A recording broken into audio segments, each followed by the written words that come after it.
AITA for taking all my mom's photos from dad's house and asking his new wife why it's any of her fucking business. I, 17M, live with my dad.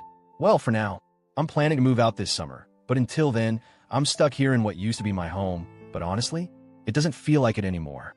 Not since she moved in. My dad got remarried last month. His new wife, Rebecca, had been long distance with him for about 3 years because of her job. I never really bonded with her. I mean, she'd visit sometimes, and I was polite, but that was it. I wasn't rude or mean, but I also wasn't particularly warm. It wasn't that I hated her, I didn't. I just didn't know her.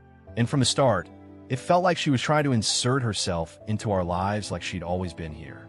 The thing is, she hadn't. For years, it was just me and my dad. And before that, it was me, my dad, and my mom. My mom passed away when I was 10. Cancer.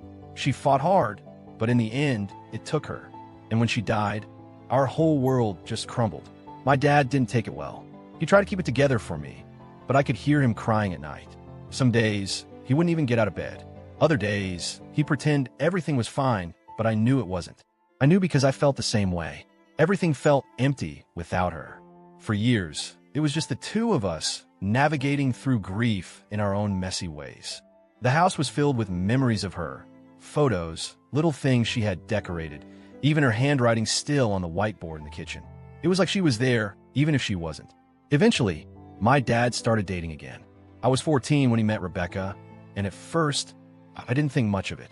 He'd had a couple of short-lived relationships before her, but nothing serious. But Rebecca stuck. She lived in another state, so they mostly saw each other on weekends or holidays, and honestly, I barely noticed. It was easy to ignore something that wasn't in my face all the time. But then, suddenly she was. Last month, they got married. It was a small ceremony, mostly family and close friends. I was there, of course. I even gave a speech, short, polite, but distant. I didn't call her mom. I didn't talk about how happy I was that my dad had found love again. Because, honestly, I wasn't. Not because I didn't want him to be happy, but because I didn't know what she wanted. She didn't love me. She barely knew me. She loved him. And now, she was moving in. I told myself it wouldn't be a big deal. I'd just keep my head down, do my own thing, and get out when I could. But I underestimated how much she wanted to change things.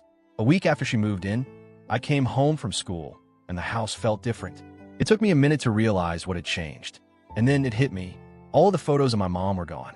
The ones in the hallway, gone. The ones in the living room, gone. The framed picture of her and my dad on their wedding day that used to sit on his nightstand, gone. I felt like I'd been punched in the gut. I went straight to my dad, asked him what the hell happened. He looked tired, like he'd been preparing for this conversation all day. He told me Rebecca didn't want them up, that she said it was supposed to be her home now, and she couldn't build a life here with another woman's memories staring at her, that she needed to feel like she was his wife, not just his second wife. I just stood there stunned, and the worst part, my dad agreed with her. He said it wasn't about erasing my mom, just about giving Rebecca a chance to feel at home, that I was welcome to take any photos I wanted before he put the rest in storage. Storage. Like my mom was some old piece of furniture collecting dust in the attic. So I took them. Every single one. Not just the ones with me in them. Not just the ones I personally cared about. All of them. If Rebecca didn't want them in her house, then fine. But they weren't going into some forgotten storage bin. I brought them over to my grandparents' place, where I knew they'd be safe. At first, Rebecca didn't seem to care. When she saw me taking a few, she even smiled and said, "That's nice. I'm glad you're keeping some." But then she saw me taking all of them. And suddenly, she cared. She asked me why I needed every single one. I just shrugged and said, "Because they matter." She pressed, asked if I was trying to send some kind of message. And that's when I snapped. I asked her, "Why is it any of your fucking business?" She looked shocked, like I had just slapped her across the face.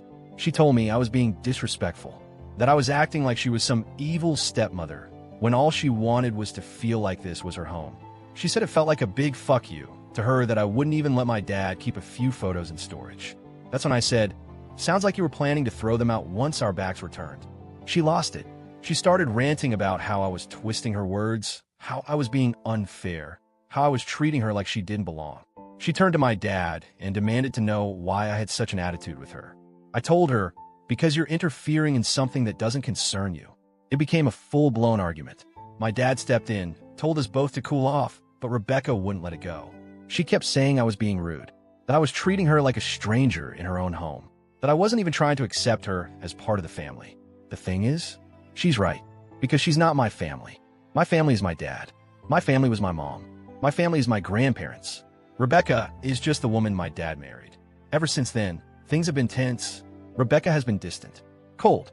She barely talks to me unless she has to, and when she does, her voice is clipped and short. My dad keeps trying to smooth things over, but I can tell he's exhausted. Part of me wonders if I overreacted. I know I was rude. I did curse at her. I did refuse to even try to compromise. But at the same time, why does she care so much? Why does it matter to her that I took the photos? Why does any of this matter to her? I don't regret taking them, but I don't know if I should have handled it differently. So, AITA,